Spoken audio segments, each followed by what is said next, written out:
Isaiah chapter 32. Isaiah's ultimate deliverance. Look, a righteous king is coming, and honest princes will rule under him. Each one will be like a shelter from the wind and a refuge from the storm, like a stream of water in the desert, and the shadow of a great rock in a parched land. Then everyone who has eyes will be able to see the truth, and everyone who has ear will be able to hear it.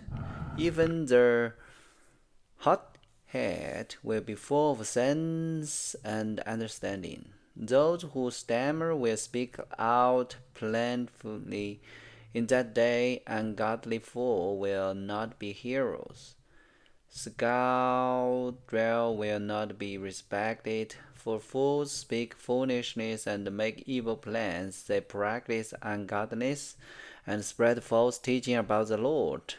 They despise the hungry of food and give no water to the thirsty.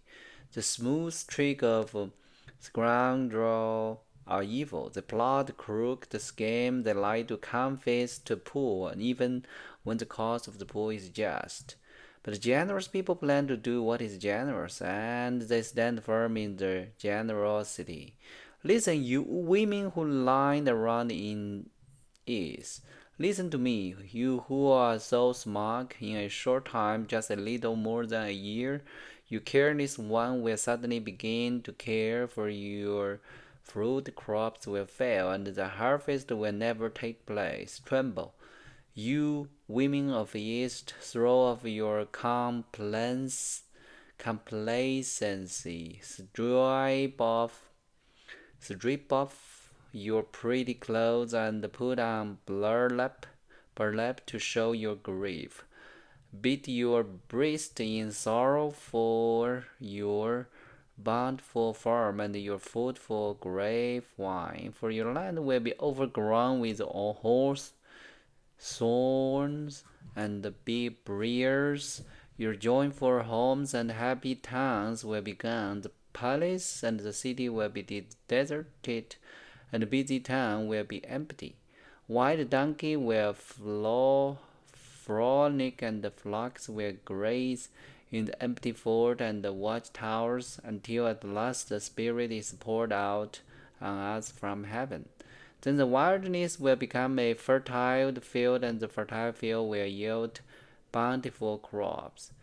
Justice will rule in the wilderness, and righteousness in the fertile field. And this righteousness will bring peace. Yes, it will bring quietness and confidence forever. My people will live in safety. Quietly at home, they will be at rest. Even if the forest should be destroyed and the city torn down, the Lord will greatly bless his people.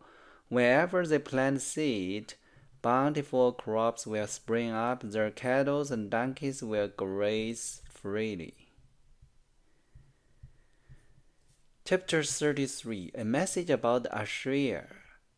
What sorrow await you, Assyrians, who have destroyed others but have never been destroyed yourself? You betray others, but you have never been betrayed.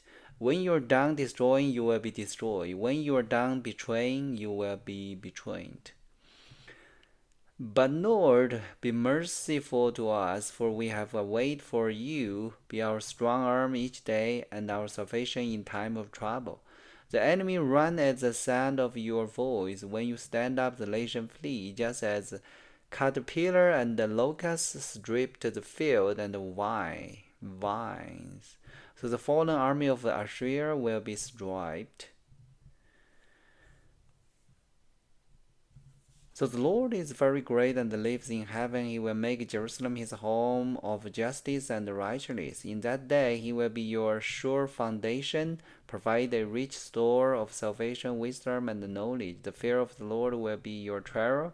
But now your brave warriors weep in public. Your ambassador of peace cry in bitter disappointment. Your roads are deserted. No one travels them anymore. The Assyrians have broken the peace treaty and care nothing for the promise they made before witness. They have no respect for anyone. The land of Israel wailed in mourn. Lebanon withered with shame. The plain of Sharon is now wilderness. Bashan and the Carmel has been plundered, but the Lord said, Now I will stand up. Now I will show my power and might. Your Assyrian produced nothing but dry grasses and stumble. Your own breeze will turn to fire and consume you. Your people will be burned up completely like the thorn bush, the cut down and tossed in fire. Listen to what I've done, your nation far away, and you that are near. Acknowledge my might. The sinner in Jerusalem, shaked with fear, terror sees the godless. Who can live with this devouring fire? They cried. Who can survive this all-consuming fire? Those who are honest and fair, who refuse to profit by fraud, who stare far away from bribes, who refuse to listen to those who plot murder, who shut their eyes to all enticement to doing wrong, those are the ones who will dwell on high. The rock of the mountains will be the fortress, the food will be supplied to them, and they will have water in abundance. Your eyes will see the King in all his splendor, and you will see a land that is strange into the distance. You will think back to this time of terror, asking, Where are the Assyrian officers who counted our tower? Where are the bookkeepers who record the plunder taken from our fallen city? You will no longer see these fierce, violent people with a strange, unknown language. Instead, you will see Zion at the place of holy festival. You will see Jerusalem, a city quiet and secure. It will be like a tent whose rails are taut and whose stakes are firmly fixed. The Lord will be our mighty one. He will be like a wide river of protection that no enemy can cross, that no enemy ship can sail upon. For the Lord is our judge, our lawgiver, and our king. He will care for us and save us. Enemies sail hand loose or unbroken, must with useless tackled. The chariots will be defied by the people of God. Even the lame will take the shell. The people of Israel will no longer say, We're sick and helpless, for the Lord will forgive their sin. Chapter 34. A message for the nation. Come here and listen, O nation of the earth. Let the world and everything in it hear my word. For the Lord is enraged against the nation. His fury is against all the armies. He will completely destroy them, dooming them to slaughter. The dead will be left unburied, and the stench of rotting body will fill the land. The mountain will flow with the blood. The heavens above will melt away and disappear like a rolled up scroll.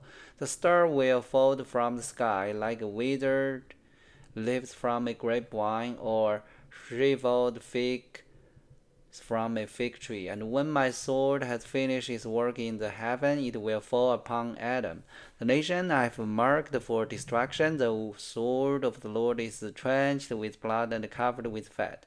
With the blood of lamb and goat, with the fat of ram prepared for sacrifice, yes, the Lord will offer a sacrifice in the city of Bozrah.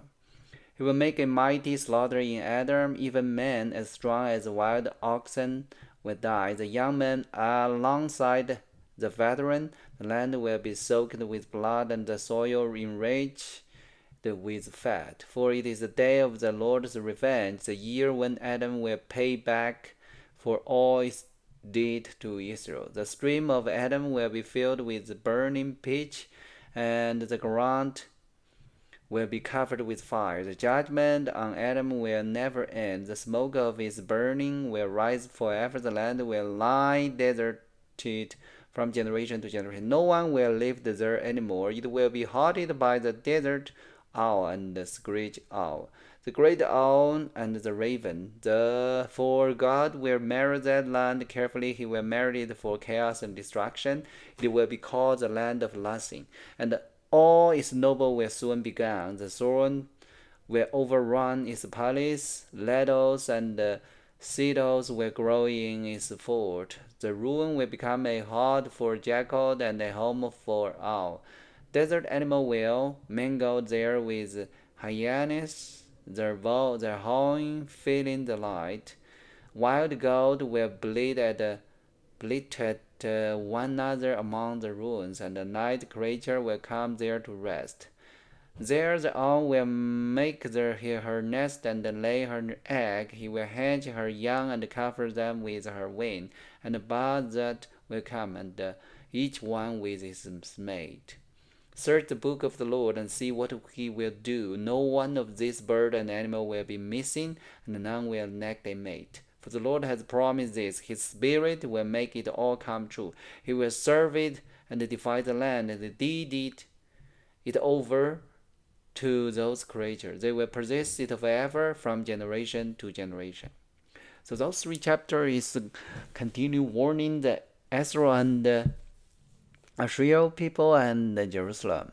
And Jerusalem will be a ruined city if people continue sin. Alright, so that's today's Bible learning. Hope everybody like it. God bless you. Let's see you tomorrow.